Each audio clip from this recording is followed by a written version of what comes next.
एक बड़ा कॉमन सवाल होता है कि क्या एंडोमेट्रियोसिस जो है, जो ओवरीज में होती हैं, वो फर्टिलिटी को अफेक्ट करती हैं, यानी प्रेगनेंसी के हमल को कम करती हैं। ये बिल्कुल सही बात है। साइंस के अंदर और रिसर्च के अंदर ये प्रूव्ड है कि जिन खवातीन को एंडोमेट्रियोटिक ओवेरियन सिस्ट होती है, उनकी प्रेगनेंसीज के अंदर मुश्किलात आती हैं।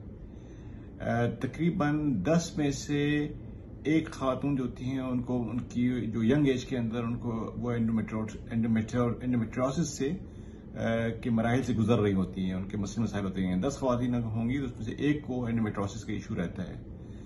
और तकरीबन 30 से 40% जो होती है खवातीन अपनी प्रेगनेंसी के अंदर, उनको जो प्रेगनेंसी नहीं हो रही होती है, उसमें एक कॉमन वजह जो होती है वो एंडोमेट्रियोसिस होती है, जो ओवेरियन सिस्ट में होती है, या बाज़ औक़ात एंडोमेट्रियोटिक सेल्स होते हैं वो ट्यूब्स वगैरह के अंदर होते हैं।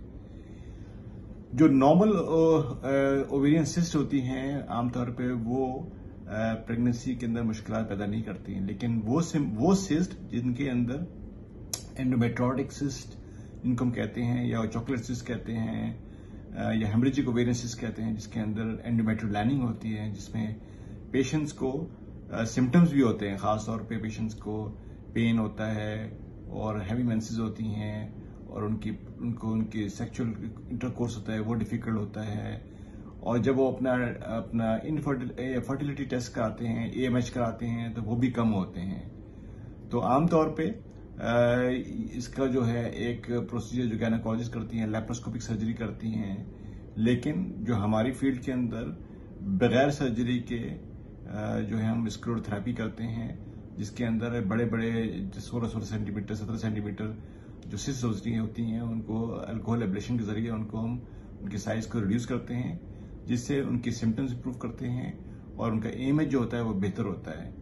सर्जरी में वैसे हमने बहुत सारे पेशेंट्स देखे हैं जिनकी लेप्रोस्कोपिक सर्जरीज हुई हैं, जिसके बाद उनको रिकरेंस हुई है। तो बहुत सारे ऐसे पेशेंट्स भी हमारे पास आए हैं जिनको हमने रिकरेंस के सर्जरी के बाद उनको हमने ट्रीट किया और फिर उनकी साइज जो है वो रिड्यूस हुए, श्रिंक हुए। तो अगर आप हमसे एंडोमेट्रियोटिक सिस्ट वेरिएंट की बात करना चाहते हैं, तो हमारे सोशल मीडिया के ऊपर हमारी टीम है, कोऑर्डिनेटर्स होते हैं, उनसे बात करें, वो आपको एडवाइस करेंगे कुछ इन्वेस्टिगेशंस, जिसके बाद हम आपको अपनी क्लिनिक के अंदर बुला सकते हैं।